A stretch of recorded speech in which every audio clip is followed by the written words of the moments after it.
آپ حضرات کے سامنے نماز کا سنت طریقہ، توجہ مجھے دیکھو، نماز سنت طریقہ سے آپ نے کس طرح پڑھنی ہے، آپ کی توجہ چاہیے۔ میں کھڑے ہو کر نماز کا طریقہ آپ کو سکھاؤں گا اور عورتوں کی نماز کا طریقہ بھی سکھاؤں گا، تو آپ میرے پیارے بھائیوں توجہ سے بیٹھ جاؤ۔ سب سے پہلی بات یہ ہے کہ جب آپ نماز کے لیے کھڑے ہو جائیں تو دونوں پیروں کو قبلے کی طرف سیدھا کریں، پنجے۔ دوسری بات یہ ہے کہ آپ کے ہاتھ سیدھے ہوں اقامت کے دوران۔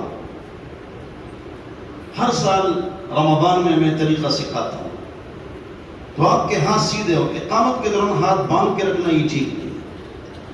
تیسری بات یہ کہ آپ بالکل سیدھے ہوں، بالکل ایک طرف جھکے ہوئے یا ٹیڑھے، بالکل سیدھے، فوجیوں کی طرح سیدھے۔ پھر جب آپ اللہ اکبر کہیں تو تمام لوگوں کی غلطی ہے، ہمارے مولویوں سمیت، اللہ اکبر، یہ غلط ہے۔ حمزہ اللہ کا جو حمزہ ہے، یہاں سے پھر ہاتھ اٹھانا ہے اور شروع بھی اس طرح کرنا ہے، اللہ اللہ اکبر، یہ غلط، اللہ اکبر، یہ غلط، غلطی معلوم ہو گئی؟ دیکھو، اور یہاں سے ہاتھ اٹھاتے ہوئے شروع کرنا ہے، اللہ اکبر۔ پھر پانچویں غلطی یہ ہے کہ ہاتھ یہاں تک اٹھایا اور پھر نیچے کیے، دیکھو اس طرح نیچے کر کے پھر باندھ لیا، یہ غلط ہے۔ یہاں سے یہاں لانا ہے، یہاں سے یہاں لانا ہے، چھوڑنا نہیں ہے، یہاں لانا ہے۔ پھر اس کے بعد جو ہے ہاتھ سیدھے، یہ بھی جائز ہے عدنان بھائی، یہ بھی کیا ہے؟ جائز ہے، یہ بھی جائز ہے، یہ ہتھیلی چہرے کے سامنے ہو، یہ بھی جائز ہے، یہ بہتر ہے۔ اگلی بات یہ ہے کہ جب آپ نماز پڑھیں تو آپ سیدھے چست ہو کر ترجمہ سیکھیں، چست ہو کر آپ نے نماز پڑھنی ہے۔ ایسے نہ کھڑے ہو جیسے کہ آپ تنگ ہیں اور ابھی جلدی جانے والے ہیں، آرام سے نماز پڑھو، سکون سے نماز پڑھو، تو آپ کی زندگی میں سکون آ جائے گا۔ جلد بازی نہ کرو، ٹوک کے نہ مارو۔ تو جب آپ یہاں ہاتھ باندھ دیں تو دونوں ہاتھ سیدھے، ناف کے نیچے، تین انگلیاں سیدھی، تین انگلیاں سیدھی، توجہ، اور دو انگلیوں سے ہاتھ کو پکڑنا ہے، تین انگلیاں سیدھی اور ناف کے نیچے۔ تین حدیثوں پر عمل ہو گیا۔ کس طرح؟ ایک حدیث میں آتا ہے حضور نے ہاتھ رکھا، وضع، تو تین انگلیاں آپ نے رکھ لی۔ ایک حدیث میں آتا ہے کہ حضور نے اخذا، پکڑ لیا، تو دو انگلیوں سے آپ نے پکڑ لیا، تو اخذا پر بھی عمل ہو گیا اور وضع پر بھی عمل ہو گیا۔ اور تحت السرہ کا ذکر، ناف کے نیچے کا ذکر ابو داؤد میں ہے۔ میری بات نہیں سمجھے؟ بخاری شریف کی ایک روایت سے پتہ چل جاتا ہے، توجہ، کہ ہم کو یہ حکم دیا جاتا تھا کہ ذراع کو پکڑو، ذراع، تو ذراع اس کو کہتے ہیں۔ تو بعض رات ایسے ہاتھ باندھتے ہیں کہ بخاری شریف میں کہ ہم کو یہ بتلایا جاتا تھا کہ ذراع کو پکڑو، اس طرح پکڑتے ہیں ہمارے اہل حدیث بزرگ۔ اس کا جواب یہ ہے کہ ذراع اس کو کہتے ہیں، یہ انگلی کے سر سے لے کر نا یہ کوہنی تک یہ پورا ذراع ہے۔ تو جو آدمی اس طرح نماز پڑھتا ہے اس نے ذراع کو پکڑا ہے۔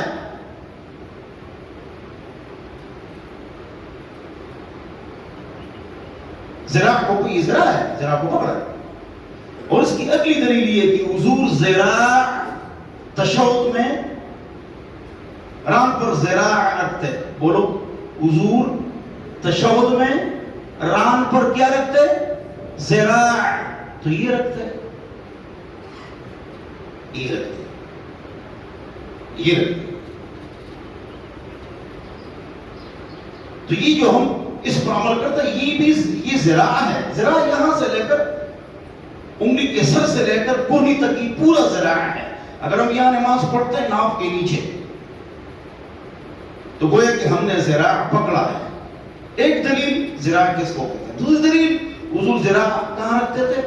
ران پر. کس وقت؟ تشہد کے دوران. کیسے ذراع رکھتے تھے؟ وہ تو ہتھیلی رکھتے تھے. جواب یہ بھی ذراع ہے. یہاں سے لے کر یہاں تک ذراع ہے. یہ آپ کو کس نے کہا کہ کوہنی پکڑو؟ یہ تو حدیث میں نہیں ہے. ذراع کو پکڑتے تھے. یہ ذراع ہے. ناف کے نیچے ابو داؤد علی سے روایت ہے رضی اللہ عنہ. پھر آپ نے رکوع پر جانا ہے. توجہ چاہیے. رکوع پر جاتے ہوئے یہ ہاتھ آپ نے گھٹنوں پر لے جانا ہے. رکوع پر جاتے ہوئے ہم کیا کرتے ہیں؟ ان ہاتھوں کو چھوڑ دیتے ہیں. ادھر دیکھو.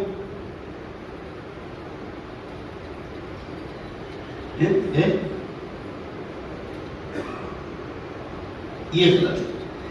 یہاں سے ہاتھ فوراً کھولیو اور گھٹنوں پر لے جانے. دیکھو اللہ ایسے سیدھا چھوڑنا نہیں, یہاں پکڑنا ہے. پھر آپ نے کس طرح پکڑا تھا ہاتھ کو؟ ادھر دیکھو. 2 انگلیاں پکڑنا, 3 انگلیاں سیدھی. اس طرح اس کو پکڑنا ہے. اس طرح 3 انگلیاں سیدھی, اس طرح پکڑنا ہے. پکڑو پکڑو, مضبوط پکڑو. پکڑو اس طرح. اس طرح ٹیک مت لگاؤ. لوگ ٹیک لگاتے ہیں. ٹیک نہیں لگانا ہے, پکڑنا ہے بھائی. اب سنو, رکوع میں آپ نے سر اور پیچھے کمر اس پر اگر لکڑی رکھو اور اس کے اوپر گلاس رکھو تو نہ گرے. ہاتھ سیدھے. ہم ٹیڑھے کرتے ہیں, غلط. ہم ٹیک لگاتے ہیں, غلط. پکڑنا ہے. نہ سر نیچے نہ اوپر, برابر. رکوع. سمع اللہ لمن حمدہ. پھر آرام سے ٹھہر جاؤ. ربنا ولک الحمد. ربنا لك الحمد حمدا طيبا مباركا فيه غير مكفين ولا مودعا ولا مستغرا عنه يا ربنا. یہ دعائیں بھی یاد کرو. سجدے کی دعا, سجدے کو اٹھ کر کی دعا ہمیں یاد نہیں ہوتی. ناراض نہ ہونا, یہ سیکھنا ہے. اچھا, رکوع سے آپ اٹھ گئے, اٹھ گئے. اب سجدے میں جانے کا طریقہ آپ کی توجہ چاہیے. توجہ. کتنا اہم سبق ہے. 4 نوجوان چلے گئے. 4 نوجوان. توجہ چاہیے. اب سجدے میں جو آپ جا رہے ہیں نا, تو سجدے میں ایسے جانا ہے, اس طرح جانا ہے. پہلے گھٹنے رکھنے ہیں, پھر ہاتھ رکھنے ہیں. یہاں کہاں تک اٹھایا تھا؟ یہاں تک. تو رکھنا بھی یہاں ہے. یہاں تک اٹھایا تھا تو یہاں رکھنا ہے. تو آپ نے جو نا یہاں ہاتھ رکھنا ہے. یہاں اٹھایا تھا تو یہاں رکھنا ہے. نہ آگے نہ پیچھے. یہ کوہنی زمین سے لگاؤ گے, حضور نے فرمایا یہ کتے کا عمل ہے. اٹھا کے اور ذرا جدا کر کے. لیکن اگر آپ صف میں کھڑے ہیں تو ساتھی کو تکلیف مت دو کہ اس میں گھسے رہو. یہ لوگ کس طرح کرتے ہیں. کل لالا نے مجھے کہا, لالا کہاں ہے؟ وہ بیٹھے ہوئے ہمارے. کہ میں نے جگہ تبدیل کر دی. اپنے ساتھی کے لیے اپنے آپ کو نرم کرو, کسی کو تکلیف نہ دو نماز میں. زمین سے بھی جدا. بعض لوگ اس پر ٹیک لگاتے ہیں سجدے میں, ادھر ان کے ساتھ لگایا ہوا ہے. یا زمین پر, یہ کتے کی علامت ہے. نہ زمین پر رکھنا ہے, نہ کوہنی کے ساتھ ملانا ہے, نہ اس پر ٹیک لگانا ہے. ہاتھ سیدھے, انگلیاں سیدھی, دونوں پیر پیچھے کی طرف سے ملاؤ تو زیادہ اچھا ہے. اگر جدا ہو لیکن پنجے قبلے کی طرف سیدھے. تو یہ سجدے کا یہ طریقہ ہے. پہلے گھٹنے رکھو, پھر ہاتھ رکھو, پھر ناک رکھو, پھر ماتھا رکھو, اور جب واپس آؤ تو الٹا. پہلے ماتھا اٹھاؤ, پھر ناک اٹھاؤ, پھر ہاتھ اٹھاؤ, پھر کیا اٹھاؤ, گھٹنے اٹھاؤ. یہ طریقہ ہے. سجدہ آپ نے کر لیا کھلا, اس میں بکری کا بچہ گزر جائے, بخاری شریف کی روایت ہے. انہیں حضور ایسا صلی اللہ علیہ وسلم سجدہ فرماتے کہ درمیان میں بکری کا بچہ گزر سکتا تھا. کھلے, کھلا قبلے کی طرف. ہاتھوں کے پنجے اور پیر کے پنجے قبلے کی طرف. بس ہاتھ نہ آگے نہ پیچھے, بالکل برابر. اچھا, یہ بات غور سے سنو. یہ جو انگلی ہم اٹھاتے ہیں نا, یہ بات لوگ نہیں اٹھاتے. یہ اٹھانا چاہیے. اور پھر رکھنا یہ نہیں ہے, رکھنا نہیں ہے, اٹھا کے رکھنا ہے. جب لا الہ الا اللہ, بس اس طرح رکھو مت. پھر اس کو دیکھنا ہے. حدیث میں آتے ہیں حضور اکرم صلی اللہ علیہ وسلم جب نماز پڑھتے ہیں تو تشہد کے دوران انگلی سے نظر نہ ہٹاتے. نوے مسئلہ چھوٹا ہے, وہ اس کو دیکھ. پھر اس کو غلط لوگ یہ صحیح نہیں کرتے ہیں. ادھر تک ادھر توجہ. گول دیرا بناؤ 2 انگلیوں سے, گول دیرا بنایا 2 انگلیوں سے, گول دیرا رکھنا نہیں ہے. پہلے میں کہتا تھا رکھنا ہے, یہ میری غلطی تھی پرانے زمانے میں. گول دیرا, اس سے بھی گول دیرا, بالکل گول دیرا. یہ لا الہ الا اللہ, بس ادھر حدیث میں آتا ہے کہ جھکی ہوتی تھی. ایک حدیث میں آتا ہے حضور انگلی کو حرکت دیتے تھے, ایک حدیث میں آتا ہے نہیں دیتے تھے. دونوں حدیث ہیں. تو یہ حرکت ہوگی نا, ہوگی. ہلانا, اہل حدیث ہمارے بزرگ فرماتے ہیں کہ اس کو ہلانا ہے. یہ جتنے بھی اہل حدیث کے امام شافعی نماز پڑھتے ہیں وہ بھی حدیث میں ہے, لہذا ان سے لڑنا مناسب نہیں ہے. لیکن وہ ہم سے زیادہ لڑتے ہیں. ہم تو کہتے ہیں ان کی نماز سنت کے مطابق ہے, لیکن وہ ہمارے بارے میں کہتے ہیں آپ کی نماز سنت کے خلاف ہے. یہ خطرناک بات ہے. ہم تو ان کی نماز کو مانتے ہیں, حدیث سے ثابت ہے. تو ہمارا موقف یہ ہے, اٹھانا ہے پھر نیچے جھکانا ہے, بس رکھنا نہیں. یہ تو بہرحال اس پر میری کتاب ہے نماز نبوی. اہل حدیث رات نے کتاب لکھی نماز نبوی, 35 سال سے چھپ رہی تھی, کسی نے جواب نہیں لکھا. میں نے اس کا جواب لکھ لیا, 1000 صفحہ ٹاپ کا جواب ہے. سب سے پہلے میں نے اہل حدیث علماء کو دیا ہے, لے لو یہ پڑھو. ٹھیک ہے نا جی. بہت مدلل مضبوط کتاب ہے, مضبوط ترین کتاب ہے. جس کو چاہیے اس کی PDF فائل بھی ہے. اچھا یہ ہوتا. اچھا نہ آگے ہاتھ نہ پیچھے. آگے ہوں گے ہاتھ کٹیں گے, پیچھے ہوں گے ران کٹیں گے. غلط بات ہے, یہ مشہور غلط مشہور ہے. اچھا پھر سلام پھیرنا ہے. سلام میں لوگ اسٹڈی بھی کرتے ہیں, سٹاپ بھی کرتے ہیں. نہ سٹاپ کرنا ہے نہ اسٹڈی کرنا ہے. سٹاپ السلام علیکم, سٹاپ السلام علیکم, تو سٹاپ نہیں کرنا ہے. السلام علیکم ورحمۃ اللہ, السلام علیکم, سٹاپ نہیں کرنا. اور اسٹڈی بھی نہیں کرنی ہے. السلام علیکم ورحمۃ اللہ, کون ہے السلام علیکم ورحمۃ اللہ, کون کون ہے. تو نماز ختم کرو, پھر کھڑے ہو جاؤ, سب کی حاضری لے لو. تو ابھی صبر کرو نا یار, یہ لوگ کرتے ہیں بات. ہاں السلام علیکم ورحمۃ اللہ, تو نہ اسٹڈی اور نہ سٹاپ ہے.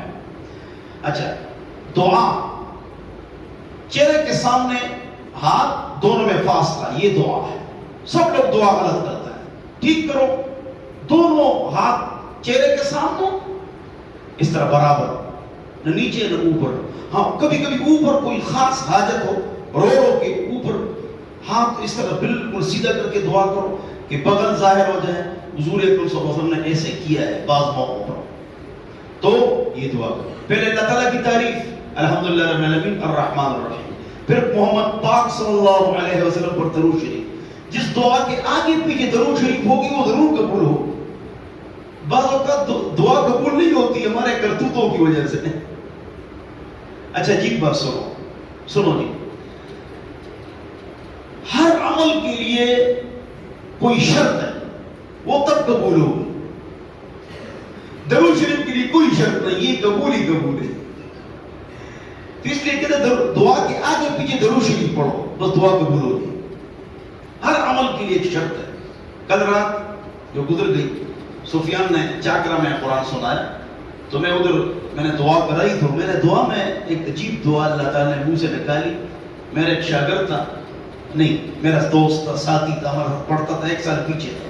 وہ یہ دعا کرتا تھا, یا اللہ ہم کو ویسے ہی بخش دو, بس ویسے ہی, تجھ سے کون پوچھنے والا ہے. بہت اچھی دعا ہے. تو میں نے 30 سال بعد یہ دعا کی, بڑا مزہ ہے.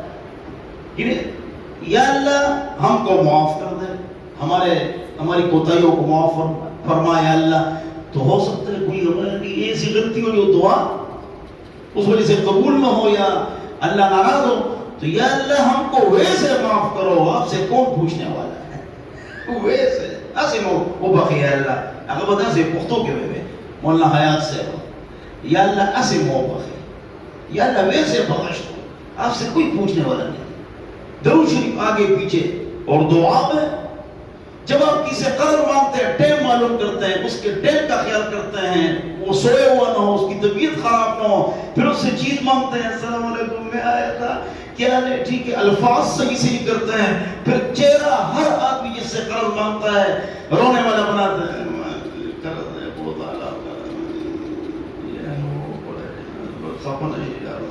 کرتے نہیں کرتے. انسان ہم کو پتہ نہیں چلتا ہے لیکن ہم اس طرح کرتے ہیں یار خفا نہ ہو جاؤ وہ تھا